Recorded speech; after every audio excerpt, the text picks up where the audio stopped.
మొత్తం 50,000 ఎకరాలని తవ్వి తీసేశారు, అందుకే ఆలస్యమైంది. చెప్పండి సార్, ఈ శ్వేతపత్రం పైన ఏం చెప్పారండి. అయినా సరే చంద్రబాబు నాయుడు డిజిటల్ అమరావతిలో కానీ భ్రమరావతిలో కానీ పేదలకు ఉన్న స్థానం ఏంటి, అసలు అమరావతి ఎవరి కోసం అనేది నేను మీకు ఇప్పుడు చెప్తున్నాను. ఈశ్వర్ గారు, మీ ద్వారా ప్రజలకు తెలియజేస్తున్నానండి. చంద్రబాబు నాయుడు గారు 9 సిటీలు పెట్టారు. ఆ 9 సిటీల్లో ఎక్కడా కూడా పేదలకు ఎక్కడ ఒక ఎకనామిక్ సిటీ కానీ పేదలకి సిటీ కానీ పెట్టలేదు. పైగా GOMS 41 అని చెప్పి ఒకటి జారీ చేసి మందడము, వెలగపూడి, రాయపూడి, ఉద్దండరాయనిపాలెంలో అసైన్ ల్యాండ్ అన్నింటి ల్యాండ్ పుల్లింగ్ స్కీమ్లో తీసుకోవడానికి ప్రయత్నించారు. ఇందాక ఆయన ఆ ప్రెస్కి ఒకటి అందరికీ చెప్తూ గతంలో 10 లక్షల రూపాయలు ఉండే ఎకరం ఇప్పుడు 100 కోట్లు అయింది, 10,000 రెట్లు పెరిగింది అని అన్నారు. మరి ఆ మాట పెద్దలందరూ వినుంటారు, ప్రేక్షకులు కూడా ఎకరా. అది చంద్రబాబు నాయుడు గారు ఇందాక ఆయన చెప్పారండి, నేను చెప్పింది కాదు. 100 కోట్లు అయింది, 94, 95లో 10 లక్షలు ఉండేది, ఇప్పుడు 100 కోట్లు అయింది ఎకరా అని చెప్పి చంద్రబాబు నాయుడు గారు ఇందాక డిజిటల్ ప్రెజెంటేషన్ లో చెప్పారు. మరి అట్లాంటప్పుడు ల్యాండ్ పుల్లింగ్ స్కీమ్ లో పేదల దగ్గర తీసుకునే దాంట్లో మరి ఎకరాకి 100 కోట్లు ఇవ్వడానికి రెడీనేనా చంద్రబాబు నాయుడు గారు? పేదలకి వారే చెప్పారు 100 కోట్లు అయిందని. వాళ్ళ దగ్గర ఏమో 10 లక్షలకి 15 లక్షలకి ల్యాండ్ పుల్లింగ్ లో తీసేసుకుందాం అనుకుంటున్నారు. అసైన్ ల్యాండ్ భూములు అది కూడా GOMS 41 ఇచ్చి అతను వాళ్ళకు మాత్రం 100 కోట్లకి దాన్ని కట్టబెట్టాలని చెప్పి చూస్తున్నారు. దాని మీదే CBCID వాళ్ళు ఛార్జ్ షీట్ దాఖలు చేస్తూ అందులో A1 గా చంద్రబాబు నాయుడు గారిని, A2 గా నారాయణ గారిని, అట్లానే సుధీర్ బాబుని, KPV అంజనీ కుమార్ గారిని 1100 ఎకరాల్లో ఈ స్కామ్ జరిగింది, 4,400 కోట్లు స్కామ్ జరిగింది. దాని మీద IPC 420, 409, 506, 167, 167 of the public servant act కింద 109 అబేట్మెంట్ కింద ఇచ్చారు. ఇందులో ఒక అప్రూవర్ కూడా మారారండి ఈ కేసులో. బ్రహ్మానందరెడ్డి గారు అని చెప్పి, అవును ఇది నిజమే, మేము ఇదంతా చేసాము, అసెంట్ భూములో స్కామ్ చేసామని అప్రూవర్ గా కూడా మారారండి, చేశారు. ఆ కేసు మీద ఛార్జ్ షీట్ లో పెండింగ్ ఉండగా A1, A2లుగా చంద్రబాబు నాయుడు గారు, నారాయణ గారు ఉండగా 100 కోట్లు విలువ చేసే భూమిని మరి అసైన్డ్ భూముల్లో వీళ్ళు ఎంతకు తీసుకుందాం అనుకున్నారు? 10 లక్షలకి 20 లక్షలకి తీసుకుందాం అన్నారు. అసలు పేదలకి ఎక్కడైనా అమరావతిలో స్థానం ఉందా లేదా?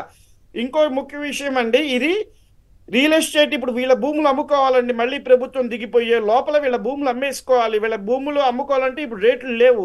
ఏదో ఒకటి మళ్ళీ ఆ పాతది, ఇందాక నాగార్జున యాదవ్ గారు చెప్పినాడు, ఆ పాతదే మళ్ళీ చూపించి డిజిటల్లో ఆ పాత వీడియోలే ప్లే చేసి చెంది మళ్ళీ ఏదో అయిపోతుందని చెప్పేసి ప్రపంచ దేశాల్లో ఉన్న కొంతమంది NRIల్ని నమ్మించడం కోసం చేయటం కోసమే ఈరోజు వారు పెట్టిన ప్రెస్ మీటు. దాన్ని బట్టి ఇప్పుడు రేట్లు కాస్త పెరుగుతున్నాయని చెప్పి అనుకుంటే వారికి ఏవైతే భూములు ఉన్నాయో అవన్నీ అక్కడ వదిలిచ్చేసుకునే దాకా చేసి, ఇందాక 2015లోనే చెప్పారు చాలాసార్లు, 18 కల్లా ఆరోగ్య అమరావతి కడతామన్నారు. మళ్ళీ మొత్తం అమరావతిలో మేజర్ ఫేజ్ 1 కంప్లీట్ చేస్తాం నారాయణ గారు చెప్పారు. మరి 2018లో వాళ్ళ ప్రభుత్వమే ఉంది, కానీ ఎక్కడ చేసిన దాఖలాలు లేదు, చేయలేదు. ఇప్పుడు కూడా అంతే, వాళ్ళ భూములు అమ్ముకోవడానికి రేట్లు పెరగాలంటే సార్ అప్పుడు హైకోర్టు ఇదే కేసు మీద 3 నెలల్లో రైతులందరికీ డెవలప్ చేసినటువంటి ప్లాట్స్ ఇవ్వాలని చెప్పింది కదా. మరి ఇప్పుడు చంద్రబాబు నాయుడు గారు 3 నెలల్లో ఇచ్చేస్తారా? దాని గురించి వెళ్తున్నాను సార్. ఈ రోజు అంత డిజిటల్ ప్రెజెంటేషన్ ఇచ్చినప్పుడు సుప్రీంకోర్టులో ఈ కేసులు పెండింగ్ ఉన్నాయి. మీరు ఇందాక చెప్పారు పేదవాళ్ళకి ఏదైతే ఇచ్చారో భూములు, ఆ భూముల మీద సుప్రీంకోర్టు ఇంకా పెండింగ్ లో ఉంది. అట్లానే 3 నెలల లోపల అమరావతి కట్టమని హైకోర్టు ఏదైతే తీర్పిచ్చిందో అది కూడా సుప్రీంకోర్టులో అప్పుడు రాష్ట్ర ప్రభుత్వం 1,00,000 కోట్ల రూపాయలు అవుతుంది ఖర్చు, మా 1,00,000 కోట్ల రూపాయలు రాష్ట్ర బడ్జెట్ లో లేదు, ఇది ఫైనాన్షియల్ కి సంబంధించిన వాటిల్లో హైకోర్టు తీర్పులు ఇవ్వకూడదని చెప్పి గతంలో చాలాసార్లు సుప్రీంకోర్టు చెప్పింది. ఆ ఫైనాన్షియల్ బర్డెన్స్ రాష్ట్రాల మీద పడే వాటిల్లో ఇవ్వకూడదు అని చెప్పి అప్పటి గవర్నమెంట్ సుప్రీంకోర్టుకు వెళ్ళింది. కానీ అమరావతి కట్టే ఉద్దేశం లేదు అని చెప్పేసి వీళ్ళు ప్రచారం చేశారు, చెందారు.